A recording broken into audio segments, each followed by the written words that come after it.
as an entrepreneur, boundaries is important.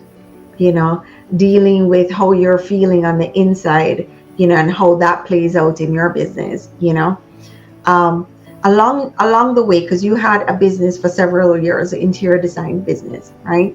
And you're raising kids and you're going through divorce and you're doing all the things, you know how did you grow a business at the same time as develop yourself as an individual and do all the things?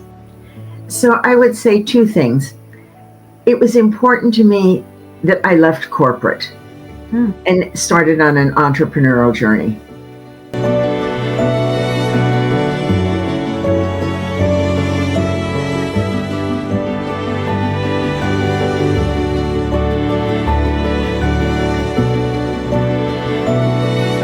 Hello, everyone, and thank you for joining us on another episode of Entrepreneurial Truth. On today's episode, we have Ada Lloyd, and she's going to share her journey with us, what she's been doing, who she is. Ada, thank you so much for being a part of our show today. I am absolutely delighted to be here with you. Awesome. Awesome. And for those who are listening to the podcast as opposed to watching the podcast, we are actually coordinating today, which is amazing, right? So, Ada, tell me about yourself. Tell me about, who you are, what you do. So, when I grew up, way back in the dark ages, because I'm old, I grew up being sexually abused as a child. And it was long before it was on the public radar. So, when a child is experiencing something that has them in pain and they don't understand and they don't know anybody else that's experiencing anything like it, there's a vulnerability to feel like there's something wrong with them because they're the only one. And so that's how I felt. And it took 3 tries to figure out a way to do it, but I found a socially acceptable way to run away 1 month after my 16th birthday when I got myself on a college campus, 2,500 miles from home. And that gave me a sense of physical safety, but I took all the emotional crap with me. And I carried it for many years. Along the way, I received a life-altering epiphany. You are not responsible for your father's choices, but you are responsible for how you allow them to impact your life. And that was when I jumped into the self-help arena because there was nothing else there to see if I could find things that might help me deal with issues that I was having. So I would find a principle and I would say, that looks like it might possibly be helpful. Let me try it. And if it worked, I would put it in my basket and keep it. And if it didn't, I would toss it and look for another principle. And over time, I had a bunch of principles that weren't connected. And about that time, and it still wasn't on the public radar, I got a phone call one evening from the leader of my local church congregation. And he said, I'd like you to speak in church on Sunday. I said, sure. I'm thinking faith, hope, charity, no big deal. And then he said, you have more stress in your life than most people do. And at this point, I was divorced with 3 kids, the oldest of whom was making horrible life choices. And I had my own business. And he said, I'd like you to talk about how you deal with stress from a gospel principle. And at that moment, my heart sunk because I knew I was going to need to make reference to the abuse. So I went and found my 2 younger daughters. And I said, Frank called and asked me to speak in church on Sunday. And as teenagers will do, they rolled their eyes at me and said, so what else is new, Mom? And I said, I feel like I need to make reference to the abuse I experienced growing up as a child. And they knew about it, but none of the details, obviously. And to their credit, now I'm going to announce this when it's not on the public radar, in front of 200 people in church they've known their entire lives. To their credit, they said, we're good with that, Mom. And so on Sunday, as I began to speak, I spoke about the normal everyday stresses we all experience. The guy that flips you off on the freeway, the boss that's nagging you about who knows whatever, the teenager that rolls their eyes at you. And then I said, we all have uncommon stresses. Things like divorce, delinquent kids, having been sexually abused as a child, financial struggles, health issues. I've experienced all of these, and these are the strategies that I have used to deal with them. That was my only reference to the abuse. Afterwards, I had 3 women come up to me, and the first 2 independently laid their head on my shoulders and amidst their tears whispered, I thought I was the only one. Wow. The third one laid her head on my shoulders and just sobbed and sobbed and sobbed and sobbed. She couldn't say anything, but I knew, and she knew that I knew. That was the day that I knew that even though my healing was not yet complete, I had an obligation to reach back and let those who did not yet know it was possible know that it was possible and light a path forward for them.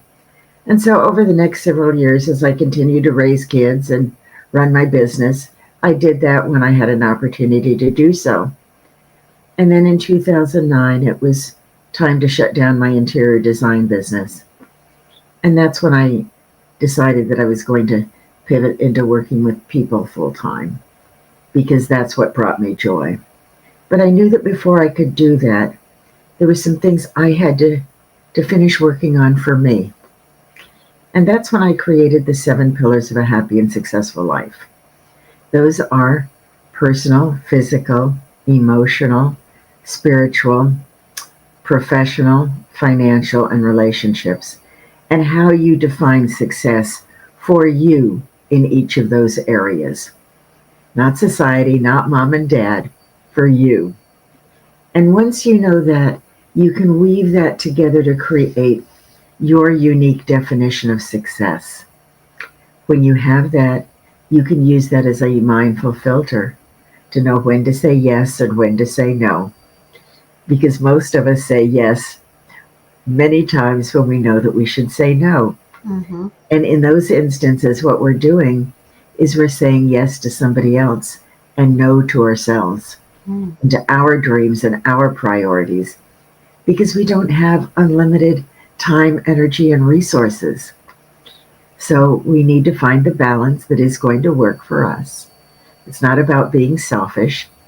It's about being intentional about where you can bring the most, not only to your own life and to the lives of those in your immediate circle, but also to the world. And then with that unique definition of success, you can create a roadmap to take you where you want to go and know how you're going to get there and have it all laid out for you. And so today I work with all kinds of people with some of those principles. But what I really love I'm the emotional chain breaker, and working with those who were abused as children to break the chains to the past so that they can have joy and emotional freedom in the present, and then create the future of their choosing. Wow. Wow. Wow. So a long answer to a short question, but you know what, though? I believe that was needed in that moment. Thank you. So whoever needed to hear your story needed to hear it, and it needed to just unfold right there. Listening to what you're talking about, I definitely have a few questions that I think is important.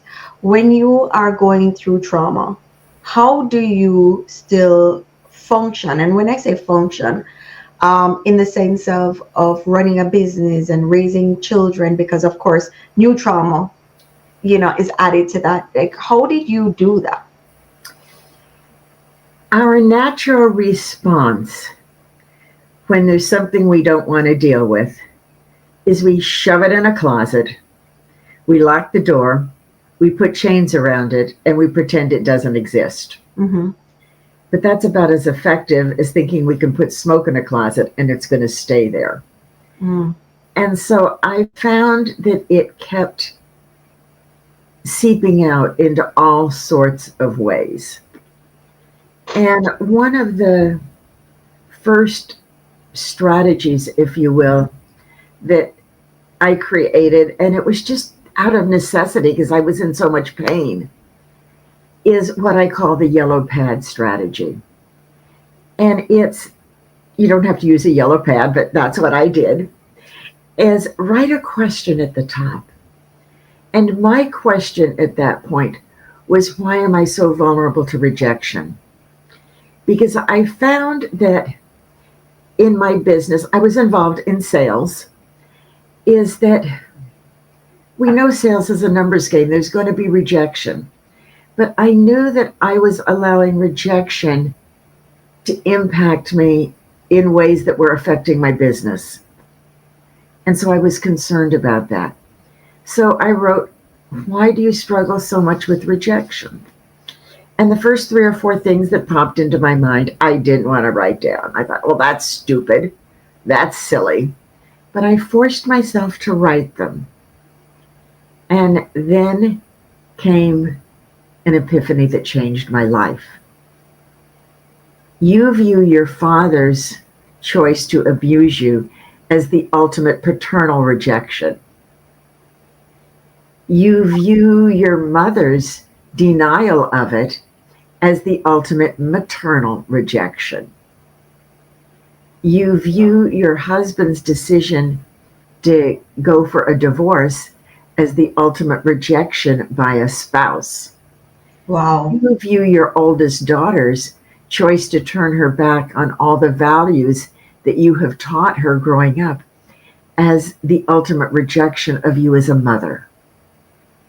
Do you think I had an issue around rejection? Yep. Big time. And so what I did was I created a strategy. In this case, what it was is, okay, let's say that you and I were friends locally. I live in Sacramento, okay? And I didn't know that you were going to go to San Francisco to meet a friend that was in town so that you could have lunch with her, because that's the only way that you were going to be able to have time with her. And I decided that I needed some San Francisco shopping. So I was going to go to San Francisco. So neither one of us expected the other one to be there or was aware that the other one was going to be there. And I saw you walking down the street with your friend busily engaged. My instinctive reaction, allowing my rejection to come to the top, would be, Kezzy doesn't think she's good enough to talk to me when she's with her friend. Mm-hmm. Now, in fairness, in all probability, you had never seen me. If you had seen me, you probably saw me out of the corner of your eye, and your reaction would have been, oh, there's somebody that looks like Ada, but she's back in Sacramento. You wouldn't have given it a second thought. Mm-hmm. If anybody had a right to feel rejection in that situation, it would have been you, because I saw you and didn't acknowledge you. I was too busy feeling rejection and feeling sorry for me. Mm-hmm. So what I did was I played the scenario out in my brain. And it was like, okay, if I'm feeling rejection in a particular situation, it's about as logical in all probability is that San Francisco scenario I created. So is what I'm feeling about what's going on in the moment, or is it about all of the garbage from the past? Wow. And 95+% of the time, it would be about all of the garbage from the past. Mm-hmm. So for a couple of years, this was a conscious conversation in the back of my brain when I would start to feel rejected. And gradually, the conversation became less frequent and less loud until the point at which, you know, today if something comes up, and this is going back like 20 years, okay? And today, yeah, there'll be a place or something where something happens and I'm starting to feel rejected. And it's like, are you really going to go there again? Okay, come on. Is this about this or is this about that? Oh, it's about that. Goodbye. It's learning to find strategies that will help you put the trauma in perspective as you are in the process of releasing it. Wow. So that's a strategy that has been effective for a lot of my clients, because trauma is individual for each of us. You and I could have both been sexually abused during the same age time by our fathers. Our mothers could have both denied it. So, same scenario. But because we're different people, we're going to process it a little bit differently. Right. Right. Our emotions are going to be a little bit different.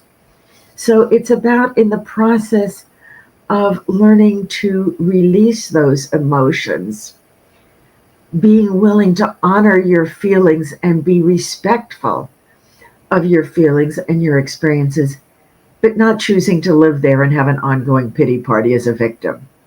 Right. And one of the things that makes this hard is if in childhood we go to somebody, like I went to my mother finally, and her response was, "Your father really didn't do anything, he just wanted to be close to you." No, here's exactly what he did. But she couldn't hear that. She couldn't accept that. Most often, when a child goes to somebody, because most abuse happens with a family member or a family friend or relative, somebody in the family circle, if you will, and they go to somebody else looking for protection, looking for validation, looking for safety. And all too often they're told, it didn't happen. Quit being a drama queen. Stop making such a big deal out of it. And this can happen at the time, or it could happen 20, 30, 40 years later. But what happens is it diminishes your value as an individual. So one of the first things that it's important to do is to validate your experience and to validate your value as an individual. Wow. And let me ask you, how do you validate yourself as an individual? So we go through a process of owning your story versus separating the stories of abusers, bullies, enablers, whatever. Now think about this. If you're you're doing a puzzle and you get down towards the end and there's a few pieces from the puzzle that are missing, you've still got a pretty good idea of what the puzzle looks like. Mm-hmm. So we're going to use that principle. Now, owning your story is what you experienced, how you felt about it at the time, how you feel about it now, looking back on it, and how you feel about the things that were said to you. Not what was said to you, because in all probability those were lies, but how you feel about them and how you felt about them then. Now, we're also going to look at what was going on in your abusers, enablers, bullies' lives at the time that they chose to victimize you. And your first reaction is, well, I don't really know that much. In reality, you know more than you think you do. And it's like that puzzle. We're going to put together enough puzzle pieces about what was going on in their life at that time that you've got a pretty good understanding. Now, that in no way is going to rationalize or justify their choices. But what it is going to do is it's going to help you understand that it was never about you. It was always about them. And in most instances, it was about their need to feel powerful. So they're feeling diminished, not having any power in some area of their life. So they're going to exert some control over you in one way or another and diminish you so they feel powerful. That's when we can start to separate. So you can own your story, separate it from the story of abusers and enablers, and toss them in the dumpster where they belong. Now, once you own your story, there's still those pesky voices that are telling you, you're not good enough. What makes you think you can do that? You failed last time. Why do you think you won't fail this time? So we go through a process of confronting lies with truth so that we can quiet those voices until they eventually disappear. And then it's kind of scary because suddenly it's like, who am I? you have been told who you were for so many years. Mm. Partly when you were abused or bullied or whatever, and partly because other life experiences have reinforced that perception of who you are. Wow. But it's a lie. And we've confronted the lies. So now there's this scary place of, well, if I'm not this, who am I? And that's when we go through the 7 pillars of a happy and successful life. Wow. So you can choose who you are and then ultimately create a roadmap to who you want to become and where you want to go. Wow. Listen, I am just sitting here enthralled in everything that you are talking about. Okay, so you're going through all of this. Okay, identified yourself. You've separated what happened to you. Um, if someone else is saying, like someone not involved in that scenario is saying that that never happened, and now you're hearing this third person, how do you combat that? Or if they're saying get over it, or you're making a bigger deal of it, how do you then respond to that? Or what coping mechanism? So I'm going to divide that into 2 sections. Ooh. It's how you handle it personally yourself, Mm-hmm. and then how you handle it with them. Oh, okay, love it. Because first you need to handle it with yourself Mm-hmm. if you're going to need to handle it with them. And one of the things is very often when we have experienced trauma and we know we need help, we will reach out to conventional therapy. And all too often, what happens in conventional therapy is it goes around and around and around in a circle about facts. Mm-hmm. And for example, a client of mine who is struggling with depression, and it goes back to things she experienced trauma when she was 14. And she had been, it had been denied by everybody else that, or it wasn't a big deal, or, all of the usual things that get said. And she had been in therapy for 20 years. Wow. In the second week of my program, she said, for the first time, I feel my depression starting to lift. Wow. And we'll have our 11th conversation Thursday of this week. And she's a totally different person. Wow. It's not about what somebody else is saying to her. It's about having that peace, that knowing and honoring what she experienced. Mm-hmm. And when you have that, somebody else can try to dislodge it, if you will, Mm-hmm. or diminish it. But once you own that, it is life-changing. It is your knowledge, all the way down to your gut, your soul, whatever you want to call it, that this is your experience and that your feelings are valid. We're not talking about living in a state of perpetual victimization, poor me. Mm-hmm. We're talking about accepting and respecting and moving on. Mm-hmm. Now, somebody else tries to blow it off. The first thing to understand is the principle of boundaries. And there's an old saying that, boundaries are like fences, they make good neighbors. Mm-hmm. And so when you have a boundary, and one of the things I do is every year, about the first of November, I publish a post that talks about strategies, because so often it's during the holidays Mm-hmm. where we're expected to sit at a table with somebody that abused us, or be at a family gathering with somebody who abused us. Nobody gets to tell you how you should deal with your abuser.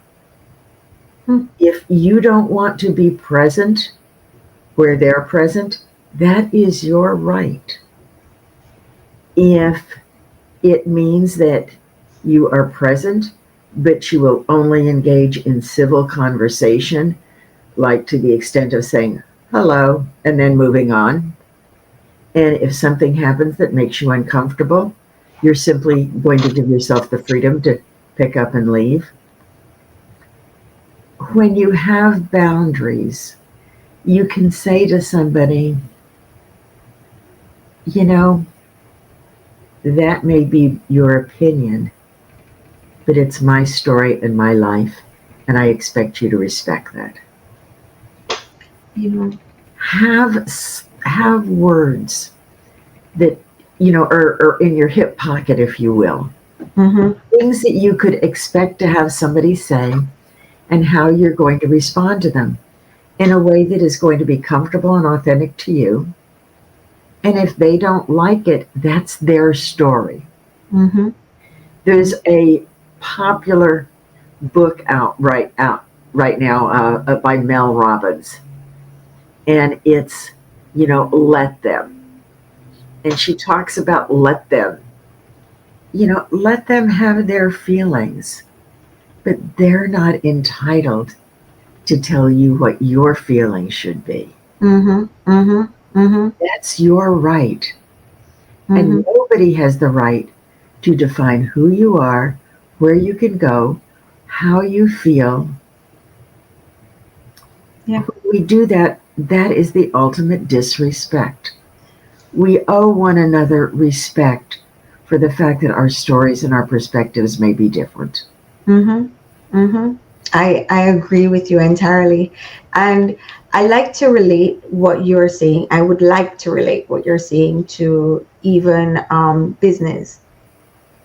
You know, so as an entrepreneur, boundaries is important. You know, dealing with how you're feeling on the inside, and how that plays out in your business. Um, along the way, because you had a business for several years, interior design business, right? And you're raising kids and you're going through divorce and you're doing all the things. How did you grow a business at the same time as develop yourself as an individual and do all the things? So I would say two things.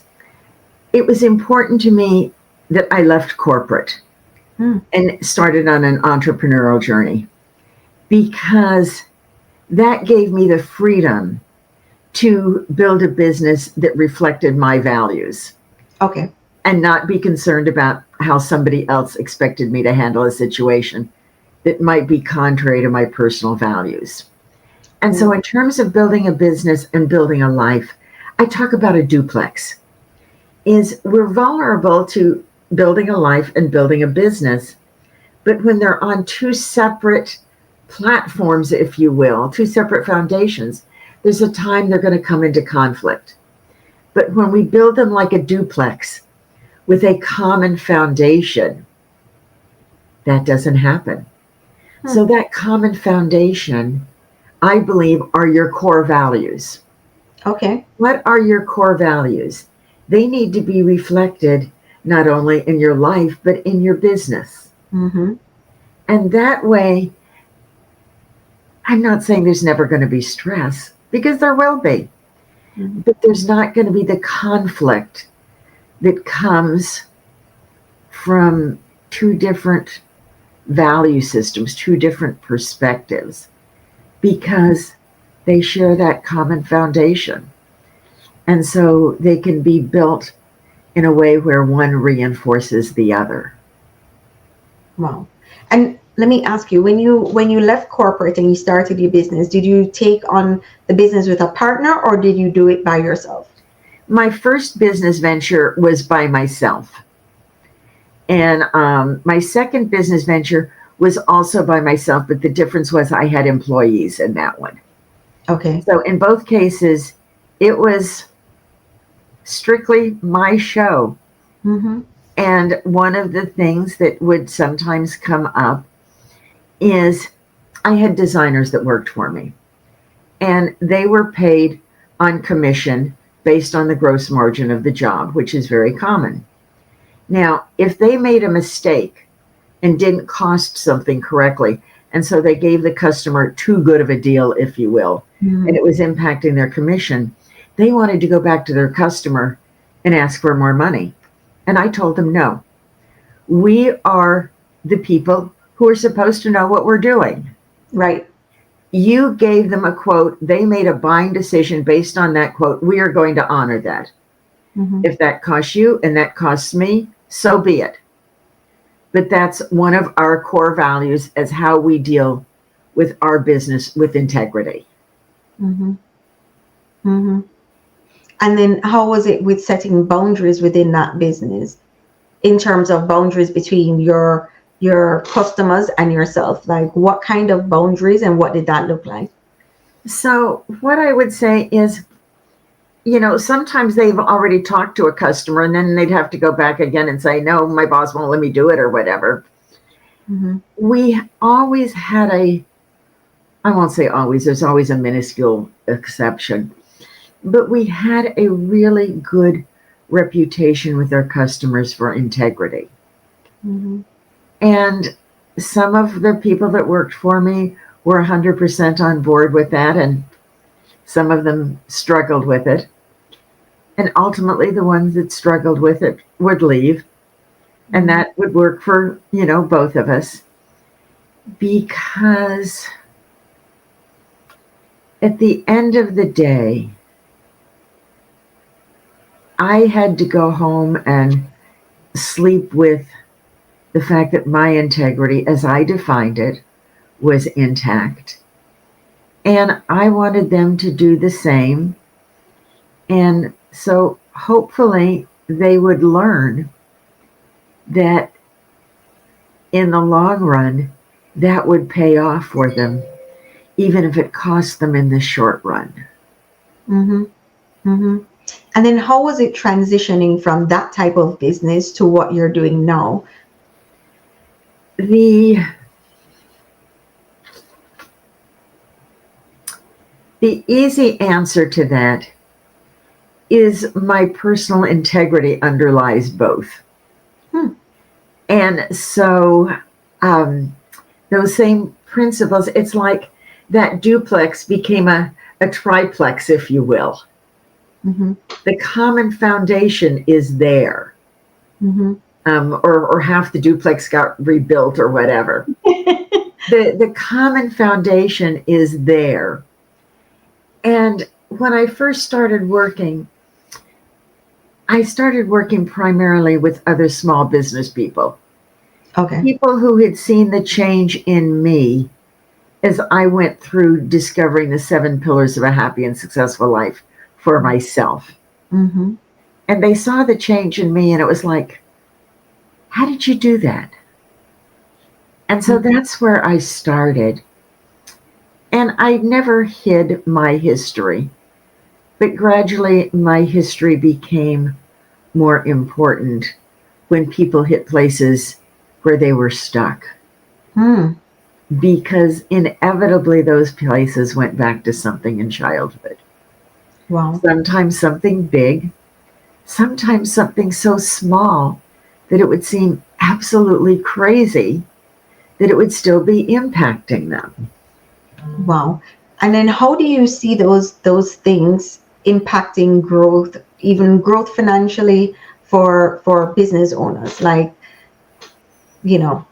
things from your past, like getting past it. How do you see it impacting people that it impacts in a big way?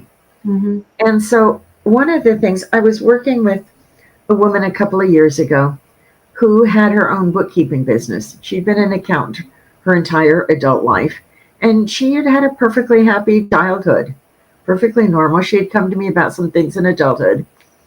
And along the way, I learned that she was a CPA.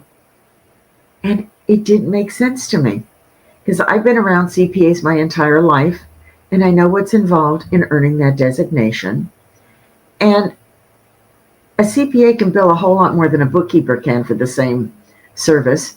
A CPA can perform services a bookkeeper can't. So it didn't make sense, but I hadn't had an opportunity to ask her about it. And one day, as we were talking about something she was concerned about, without it ever hitting her radar that it might be significant. She said, in third grade, my teacher told me I would never be a success in life because I wasn't any good in math.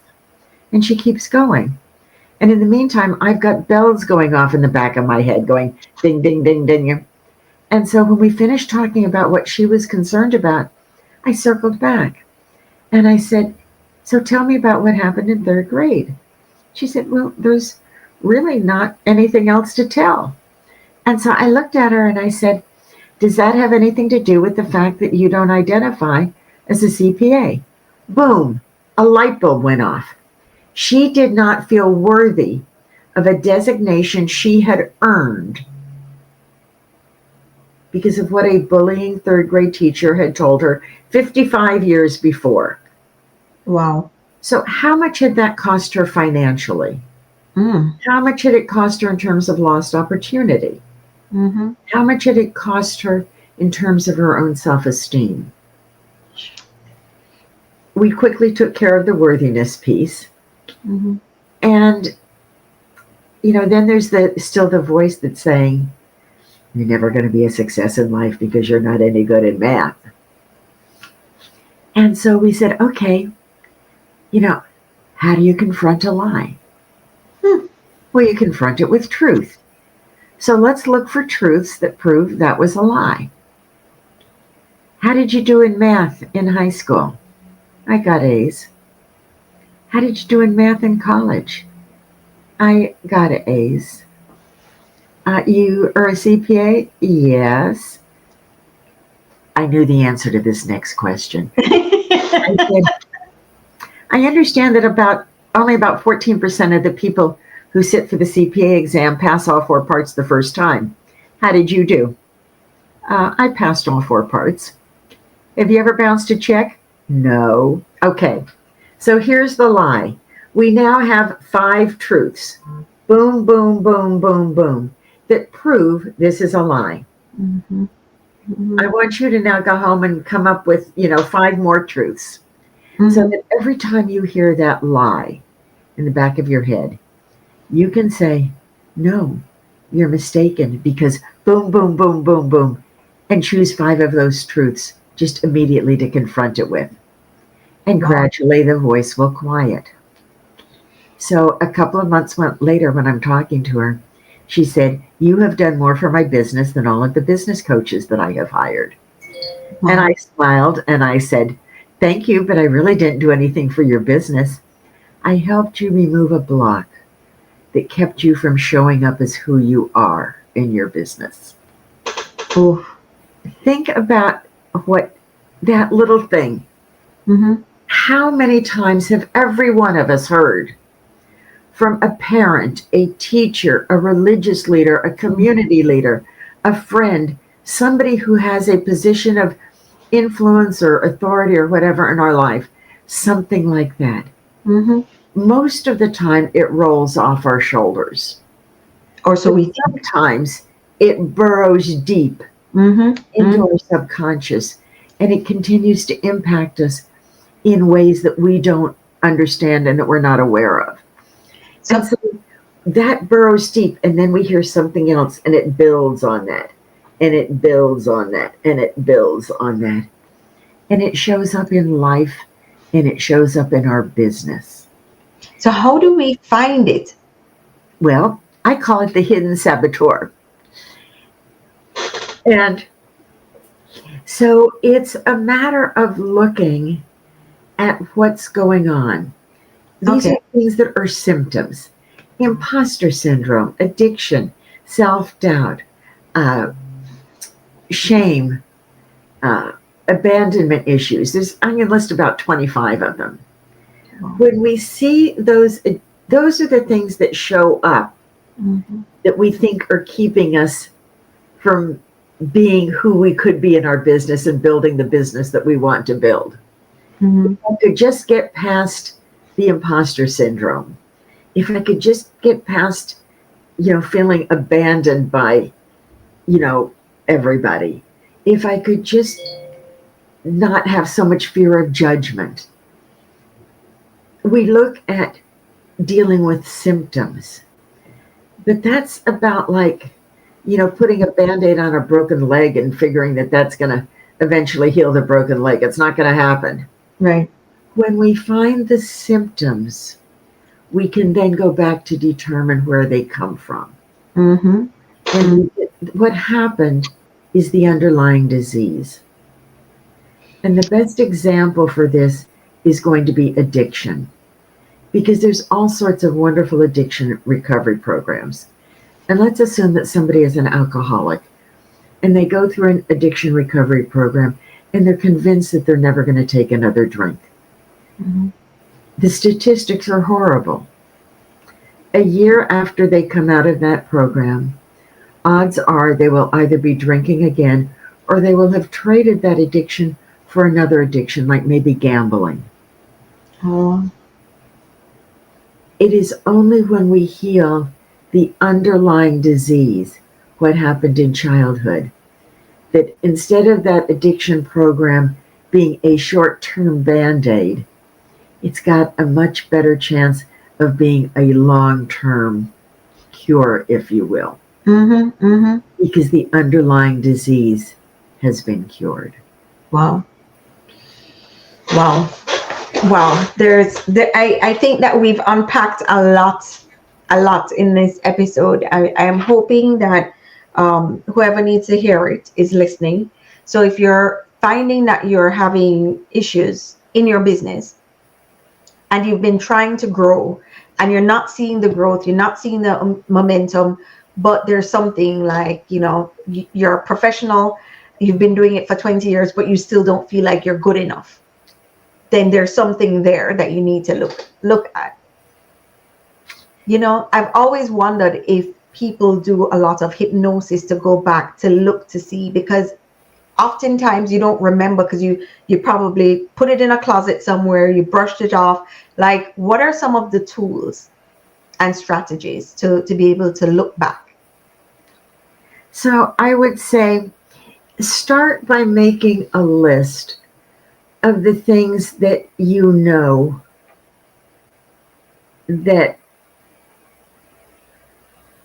you're dealing with, even though you may not see them necessarily as things showing up in your business. Right. So, for example, if you find that you're uncomfortable in family gatherings, if you find that you're struggling with rejection, if you find that, you're lonely in a group of people, if you find that you feel like you got an award, but if people really knew, they wouldn't have given you that reward, you feel like an imposter. Wow. Look at what the negative emotions are that you experience and simply make a list of them. And then one of the things that you could do is use that yellow pad strategy that I talked to you about. Mm-hmm. But you can only use it, you can use it as many times as you want, but you can only focus on one thing at once if you want it to work. So you can't say, why am I frustrated, angry, and upset? Mm-hmm. They may be in ways synonyms for each other, but they are three separate things. Why am I feeling frustrated about? And then write. Don't try to edit what you write. Don't do it on the computer. There's something about allowing emotions to flow from your head and your heart down through your arm and out through your hand in writing. Wow. That will bring things out that will never come out on a keyboard. Wow. And when you're done, you're going to be emotionally exhausted. Mm-hmm. You're going to be ready for a nap or to go down for the night. Do it. And then come back and read what you've written a couple of days later. And you'll be amazed at the insight that you get. Wow. And then you can start to develop a strategy, or you can say, this is a bigger deal than I thought it was. Maybe I need to reach out to Ada or to somebody else to help me unpack this. But those are things you can do by yourself. And I will send you a link when we get off this to an ebook that's particularly oriented towards people in business. Oh, and these yeah. kinds of, these kinds of issues Let that me come up. let me stop you right there before we forget. I need to stick a pin. Can you tell us the name of that ebook or where we can find it? Because I will link it on the show notes here for our listeners. But for those who are listening to it on Buzzsprout or Apple or Spotify, um, how can they find you? How can they find it? How can they find more resources? So here's what I would tell you is you can find me on LinkedIn or YouTube simply as Ada Lloyd. On Facebook, because I was hacked a year and a half ago, I'm Ada G. Lloyd. That G middle initial is important. Um, my website, Ada Lloyd, is in the process of being rebuilt, and hopefully by the time people are listening to this, it will be there, and there will be a resource check section there that is updated that will have this and a lot of other things in it. But there's actually two different ones. And one is the the 7 keys to unstoppable self-mastery. And the other one is shattering hidden barriers. Ooh, And I'll send you links to both of them. perfect. I'll make But sure to link it on um, YouTube. So if you're listening to this on any of those other platforms, please head to the YouTube. I Hi, I had to change the position and change the location of the. We're having a serious thunderstorm. So this is one of the things about entrepreneurship. You have to learn to pivot. we roll with the punches. Always roll with the punches. So, you know, our listeners know this is this is real life. This is what entrepreneurship looks like, right? Yes. Uh-huh. So yeah, so we're in Florida. For those who don't know, and we have thunderstorms all the time. So it hit out the electricity. It hits, and the where we normally stream, it's loading. So in the meantime, we're not going to wait. We're just going to continue, and Works then when for it me. goes up, we'll jump back in. So yes. So we were speaking about where they can find you and all of the things. So, here's the bottom line is I know the difference between living in the darkness of pain and the light of joy and freedom. And I don't want to see anybody living in pain when I know there's an option. And here's what I can tell you, and I think that your listeners will relate to this. For years, I had a facade out there, and it said, I'm good, I'm competent, I'm capable. But back here, I was broken into 1,000 pieces. Wow. Nobody got past that facade. They all thought it was real. They all thought that's who I really was. I was a masterful actress. And then came a time when the facade started to get cracks in it. And I was spending a lot of time and energy patching those cracks because I had to keep that facade in place. Mm-hmm. And then one day I realized, well, it wasn't one day, it was over a little bit of time. I realized that I was spending a whole lot of energy maintaining that facade. And I would rather spend that energy doing something that was important to me. And that was helping other people. And I had already started to take the facade down when I still had my design business.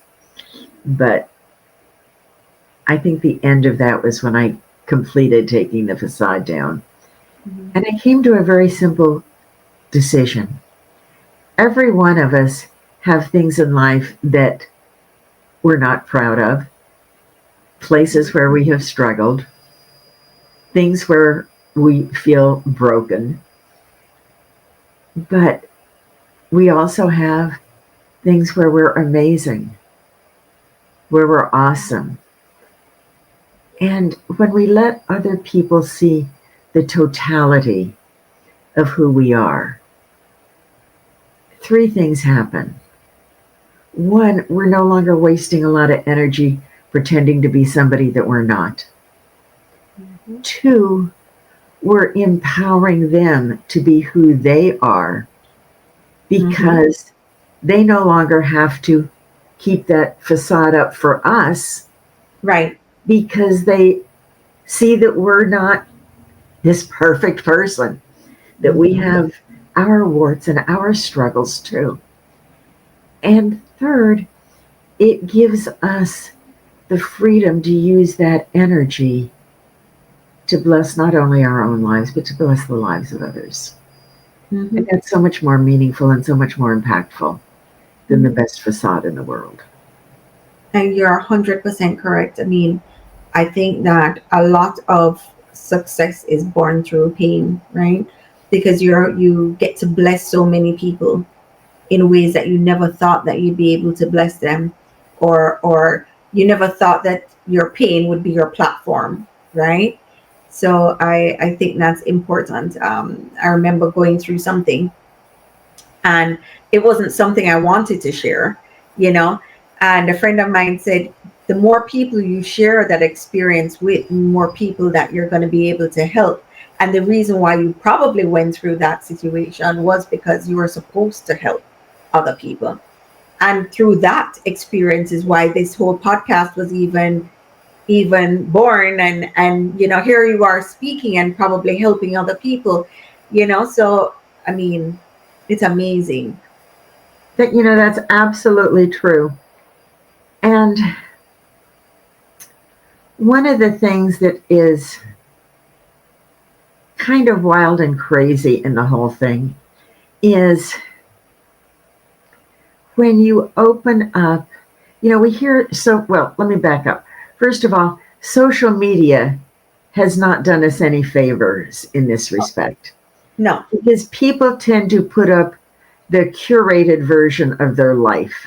Mm-hmm. And so when you look at the curated version of somebody else's life that looks perfect, and then you look in the mirror at your own life and it feels like Swiss cheese and it's full of holes, you've got this vulnerability to having it diminish your self esteem and your self concept. And we need to recognize that just because somebody else puts that really glossy facade out there, that's not reality. It Mm-hmm. may be a portion of reality, Mm-hmm. but it is not the fullness of reality. Mm-hmm. And we talk so much about authenticity. Mm-hmm. And people will say, and authenticity is important to me. I believe in being authentic. While the facade is out there. The facade is I'm authentic. The reality is, in many, many, many instances, they're not. Oh yeah. Oh yeah. That's just simply their persona of who they want to be perceived as. Mm-hmm. But when you drop the facade and you become who you are wherever you are, that's when you're authentic. And that's when you draw the people to you that you can impact. So let me go back to Jodi's story for a minute. When she decided that she was going to claim her status as a CPA, it changed her world. It changed her world financially, and it changed her world personally. She made the comment that I had done more for her business than all the business coaches she had hired because it changed her world financially. But she was now showing up as who she really was in her Wow. business. And Wow. so often in business, we feel like we have to be this person. Right. Because this is what we are supposed to look like Mm-hmm. as a CPA, as a shop owner, as a restaurateur, as an attorney, as a whatever. We Mm-hmm. have this perception of who Mm-hmm. we are supposed to be. Mm-hmm. And I'm not saying there aren't people out there who are very successful by the world's standards. as they use that perception to advantage. No, absolutely. But I am going to say two things. One is there's a story from Stephen Covey that I love. And we all know people who are successful by the world's standards, but they're not happy. Mm-hmm. And he talks about climbing your ladder of success only to get to the top of it and look around and say, is that all there is? Because your ladder was leaning against the wrong building. Oh. When your building is the 7 pillars of the happy and successful life, you know that your ladder is leaning against the right building. So when you get to the top of it, it doesn't necessarily mean you're going to be the most successful person in the world based on the world's standards. Mm-hmm. You're going to be the most successful person you can be based on your standards. Oh, I love it. I love it. Thank you so much for that. Thank you so much. Ada, it's been a pleasure having you on. Can you give our audience 3 tips that you could like that you think would help them the most in a very short period of time? So if you had to give them, advice, what would that look like? Number 1, don't let somebody else define who you are, where you're going, or who you can become. Choose that, and then let that be what guides you.